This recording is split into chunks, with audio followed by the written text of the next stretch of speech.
संचारी रोग नियंत्रण और दस्तक अभियान के शुभारंभ के अवसर पर मंच पर उपस्थित गोरखपुर के लोकप्रिय सांसद श्री रविकिशन शुक्ला जी, माननीय सांसद बांसगांव श्री कमलेश पासवान जी, महापौर गोरखपुर डॉक्टर मंगलेश श्रीवास्तव जी, विधान परिषद के सदस्य डॉक्टर धर्मेंद्र सिंह जी, मान्य विधायकगण श्री विपिन सिंह जी, श्री महेंद्रपाल सिंह जी, श्री प्रदीप शुक्ला जी,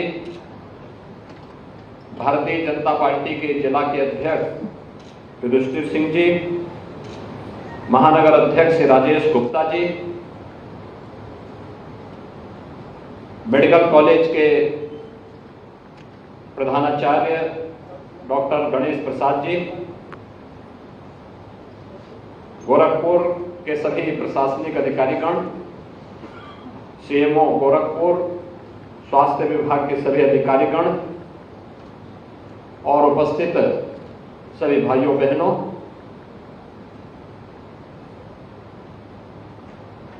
प्रदेश सरकार के द्वारा 2017 से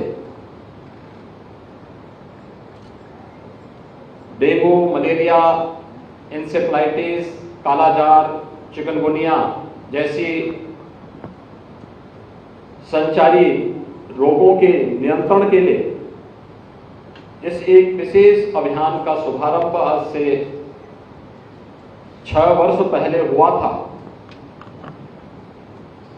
उसके बहुत अच्छे परिणाम हम सबके सामने आए हैं। उन परिणामों को देख करके ही प्रतिवर्ष 3 बार प्रदेश सरकार अंतर विभागीय समन्वय के माध्यम से संचारी रोग नियंत्रण के लिए विशेष अभियान प्रारंभ करती है। अक्टूबर से जनवरी तक चलने वाला यह विशेष अभियान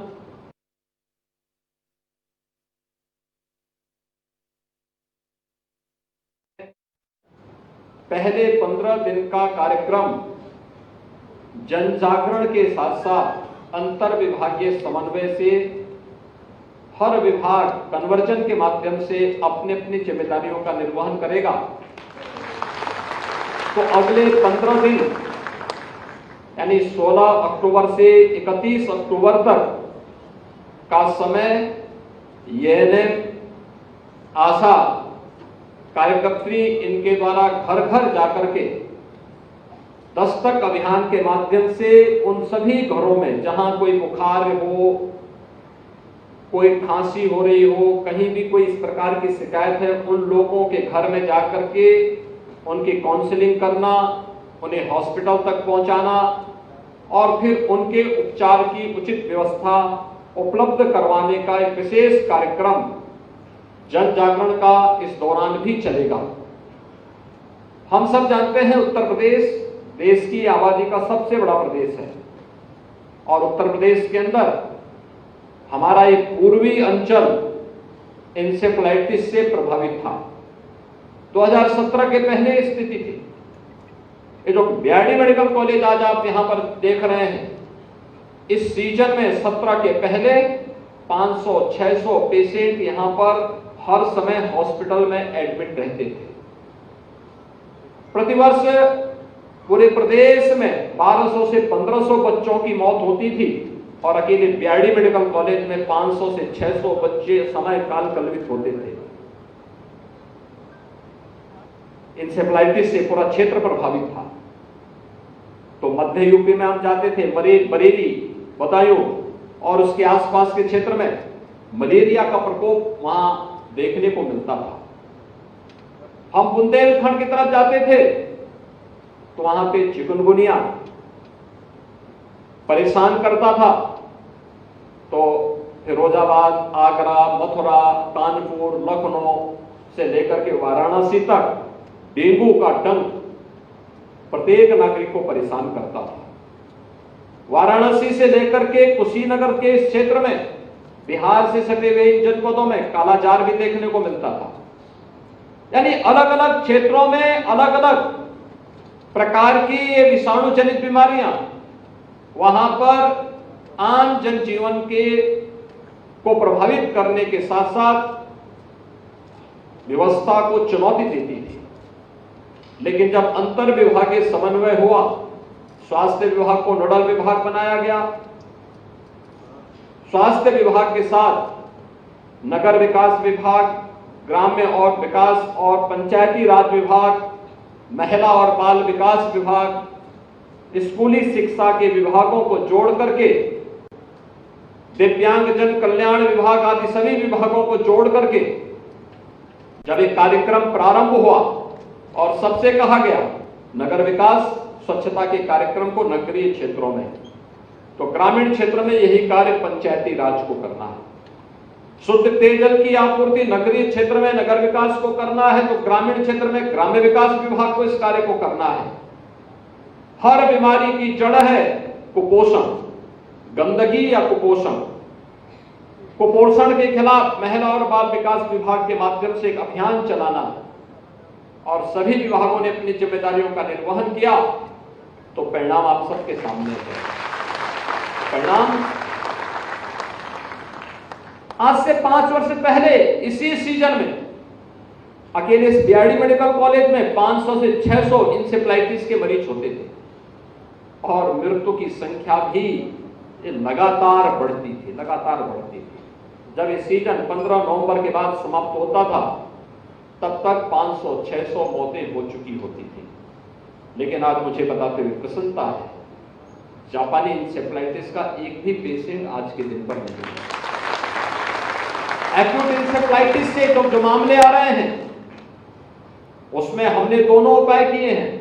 एक, सर्विलांस को मजबूत किया, इंसेफ्लाइटिस ट्रीटमेंट सेंटर चल रहे हैं, मिनी पीपो हर जगह स्थापित हुए हैं। कुछ सरकार ने किए हैं, डबल इंजन की सरकार ने किया है, कुछ सीएसआर से स्थापित हुए हैं।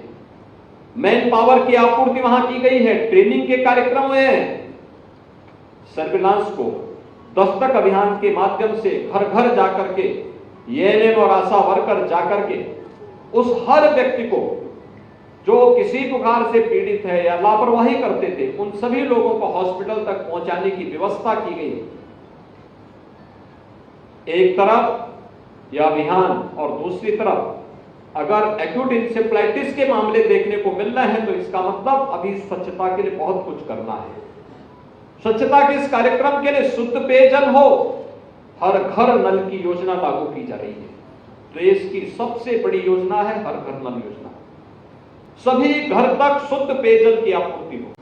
तो स्वच्छता के लिए भी विभिन्न विशेष कार्यक्रम चल रहे हैं। आपने देखा होगा 1 अक्टूबर को आदरणीय प्रधानमंत्री जी के मार्गदर्शन और नेतृत्व में पूरे देश ने राष्ट्रपिता महात्मा गांधी को स्वच्छांजलि दी थी, यानी स्वच्छता के माध्यम से अपनी श्रद्धांजलि अर्पित की। राष्ट्रपिता महात्मा गांधी के प्रति इससे बड़ी श्रद्धांजलि दूसरी नहीं हो सकती कि जो उनका प्रिय विषय है, क्योंकि वे जानते थे गंदगी होगी तो बीमारी होगी तो स्वाभाविक रूप से व्यक्ति की कार्य करने की सामर्थ्य और शक्ति कमजोर होगी। अगर हमें भारत को एक सशक्त भारत बनाना है, समर्थ भारत बनाना है, स्वावलंबी भारत बनाना है, उसका मार्ग स्वच्छ भारत अभियान से चलता है। और प्रधानमंत्री मोदी जी ने 2 अक्टूबर 2014 को इसी स्वच्छ भारत अभियान का शुभारंभ किया था और आज उसी का परिणाम है। हर घर में टॉयलेट बने, स्वच्छता के प्रति लोगों में जागरूकता पैदा हुई। हम लोगों ने जगह जगह जाकर के विभिन्न प्रकार के कार्यक्रम प्रारंभ किए। प्लास्टिक पे बैन किया गया। हमें अपने इसको दैनिक जीवन का हिस्सा बनाना पड़ेगा। आज का एक कार्यक्रम इस देश से अत्यंत महत्वपूर्ण है। देश के विभिन्न राज्यों में डेंगू इस समय कहर बन करके टूटा है। उत्तर प्रदेश में संचारी रोग नियंत्रण का परिणाम है कि काफी हद तक एक नियंत्रण में है, लेकिन जिस प्रकार का सीजन है उसमें हमें सतर्क रहना पड़ेगा। अगर डेंगू के लिए, इंसेफ्लाइटिस के प्रति भी, कालाजार और चिकनगुनिया के प्रति भी, मलेरिया के प्रति भी, और इसलिए संचारी रोग के इस अभियान में व्यापक जन जागरण के साथ साथ एएनएम, आशा वर्कर, स्वास्थ्य कर्मी, सभी हॉस्पिटल से जुड़े हुए पैरामेडिक्स, चिकित्सक, ये सभी लोग मिलकर के और विभिन्न विभागों के द्वारा जो अभियान चलाए गए सभी लोग मिलकर के अगर कार्य करेंगे, उसके बहुत अच्छे परिणाम सामने आएंगे। मुझे पूरा विश्वास है कि जैसे इंसेफ्लाइटिस को हम लोगों ने पूरी तरह समाप्ति की कगार पर पहुंचा दिया है, बहुत शीघ्र हम लोग इसके उन्मूलन की घोषणा भी करेंगे। और मेरा सबसे आह्वान होगा, प्रदेशवासियों का आह्वान होगा